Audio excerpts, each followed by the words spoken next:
ईमान की ताकत। एक बार की बात है, एक छोटे से गांव में एक ईमानदार और नेक आदमी रहता था, जिसका नाम अहमद था। अहमद बहुत गरीब था, लेकिन उसका दिल सच्चे ईमान से भरा हुआ था। उसका विश्वास था कि अल्लाह पर विश्वास रखने से उसकी सारी समस्याओं का समाधान हो सकता है।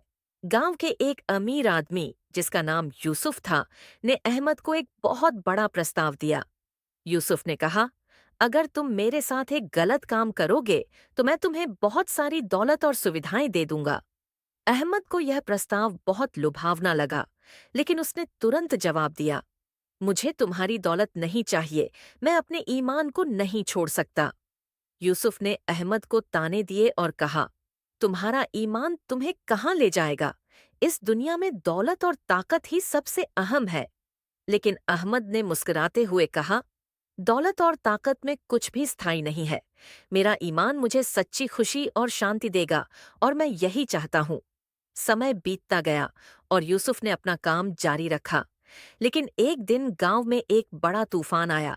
सभी की संपत्ति और फसलें बर्बाद हो गईं और यूसुफ की भी सारी दौलत चली गई। अहमद की स्थिति थोड़ी बेहतर थी, क्योंकि उसने हमेशा ईमान के अनुसार जीवन जिया था। वह अपनी कठिनाइयों में भी अल्लाह पर विश्वास रखता था, और उसकी मदद से उसने अपने घर को फिर से सुधार लिया। इस घटना के बाद यूसुफ ने अहमद से माफी मांगी और कहा, तुम्हारा ईमान सही था। मैं अब समझता हूँ कि असली दौलत यही है कि हम अल्लाह पर विश्वास रखें और सही रास्ते पर चलें। अहमद ने उसे मुस्कुराते हुए जवाब दिया, जो कुछ भी हमें मिलता है वह अल्लाह की मर्जी से होता है।